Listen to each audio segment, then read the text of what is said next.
Welcome F1 fans. Max Verstappen was crowned the new world champion 2021 after a nerve-wracking race against Lewis Hamilton, which led to Max's first win in the Formula 1 World Championship. After such a big win, it was quite a surprise to see him bringing up talks of his retirement. While giving an interview to the media, the Dutch world champion said, "I would quit F1 forever." Keep watching Formula 1 Zone to find out what could make world champion Max Verstappen retire.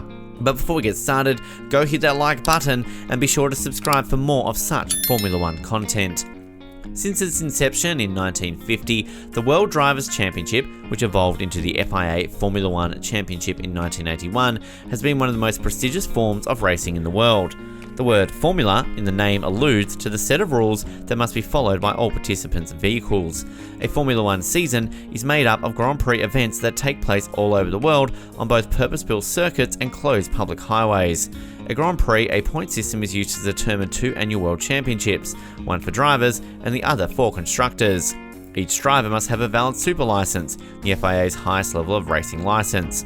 The races must take place on tracks graded 1, the FIA's highest rating.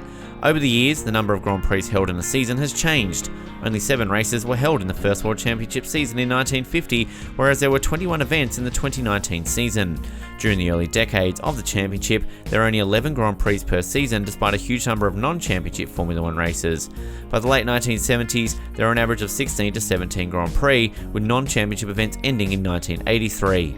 In the 2000s, more Grand Prix were held, and recent seasons have seen an average of 19 races. The schedule peaked at 21 events in 2016, 2018 and 2019, setting a new record for the most World Championship races in a single season. The youngest contestant of Formula 1, Max Verstappen, was only 17 years old when he started competing in F1. With a former Formula 1 driver as a father and a retired kart racer for a mother, racing seems to run in his blood. Verstappen made history by being the youngest driver to participate in a Grand Prix weekend during the 2014 Japanese Grand Prix as part of his preparation for a full-time position with Scuderia Toro Rosso in 2015. He broke Jaime Alguersuari's record for the youngest driver to start a World Championship race by joining the sport a year before the new licence restriction and making his Grand Prix debut as a full-time driver at the 2015 Australian Grand Prix at the age of 17 years, 166 days. He won the 2016 Spanish Grand Prix on his Red Bull Racing debut at the age of 18, becoming the youngest driver in Formula 1 history and the first Dutch driver to do it. He came in third position in both the 2019 and 2020 championships. Then he went on to become the first Dutch driver to win the Formula 1 World Championship and the 34th Formula 1 Drivers' Champion after winning the Abu Dhabi Grand Prix in 2021. He has 19 additional victories as of the 2021 Abu Dhabi Grand Prix, including the first for a Honda-powered driver since 2006. Verstappen got 3 accolades at the FIA prize-giving ceremony at the end of the season for his pass on Philippe Nazar on the outside of the Blanc-Hémont circuit at the Belgian Grand Prix for Rookie of the Year, Personality of the Year and Action of the Year. He had 6 top 5 results, including 4 podiums in his first 8 races with Red Bull. After signing contract extension, Verstappen is expected to stay at Red Bull until at least the conclusion of the 2023 season. Formula 1 as a sport, at the surface, may seem to be all about a driver's performance in the race, but it is truly a team effort. From the team principal who oversees the operations to all the mechanics who burn the midnight oil throughout the weekend to get the car up and running for the race, every team member is important for a Grand win. But when one watches a Grand Prix, one key person forms a connection between the driver and his entire team, the team's race engineer. The race engineer's job is critical because he acts as a second pair of eyes and ears to the driver, telling him about any hazards on the track, how the others are faring on the track, etc. Being the sole communicator with the driver, he also relays driver feedback about the car to the rest of the team. Thus, the communication between the racer and his engineer is very crucial for victory. Now, given the circumstances, it isn't baffling how the race engineers form a close relation with the racer. And very often, when switching teams, drivers take their race engineers with them to a new team. The same can be said about Max Verstappen's relationship with his engineer, Jean-Pierre Lambas. The World Championship revealed that his career in Formula 1 all depended upon his race engineer's career. If he quits, so will Max. Right after winning the Formula 1 World Championship, Max Verstappen revealed to the media that he would quit competing in Formula 1 if he could no longer walk with his current race engineer. Now, doesn't that astounding revelation make you curious about Jean-Pierre Lambas himself? The race engineer was born in London to Italian parents. He had previously worked for Force India with Sergio Perez, Vidantonio Liuzzi and Paul di Resta before joining Red Bull. He had initially joined Red Bull as Daniel Kvyat's engineer, but after Daniel was converted in Verstappen, Lambas stayed on track to check the rookie driver's progress and then never left.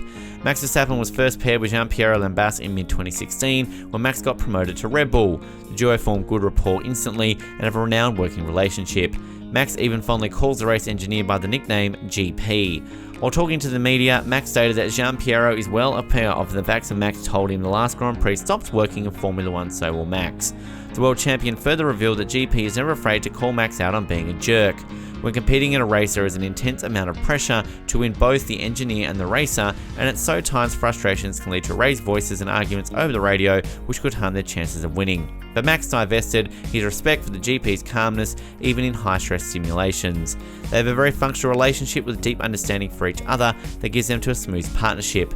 Dr. Helmut Marko, the advisor to the Red Bull team, apparently always has a smile on his face when overhearing the communication between the two on the radio. In fact, the whole Red Bull team is quite satisfied with the duo's smooth cooperation during the races. The race engineer also has a role of correcting the driver's mistakes, and this involves a give or take criticism. Now, here the mutual trust and respect between racer and his engineer comes into action. It is much easier and fruitful to digest criticism from someone you trust and respect than someone you don't. During the same media interview, Max revealed that although they do have their disagreements, they always talk it out because at the end of the day, they know that they will have to fulfill the same goal, winning every weekend and giving their very best. This partnership is truly heartwarming, and it'll be interesting to see the duos work together in the future. Will this partnership match the legendary ones of Felipe Massa, Rob Smedley, and Lewis Hamilton, Bono? Only time will tell. That concludes our video for today. What do you think of Verstappen and Lambas duo? What are your views on Max Verstappen's declaration? Do you think the current world champion will retire anytime soon? Let us know everything in the comments section down below. We look forward to your response. Until next time, goodbye.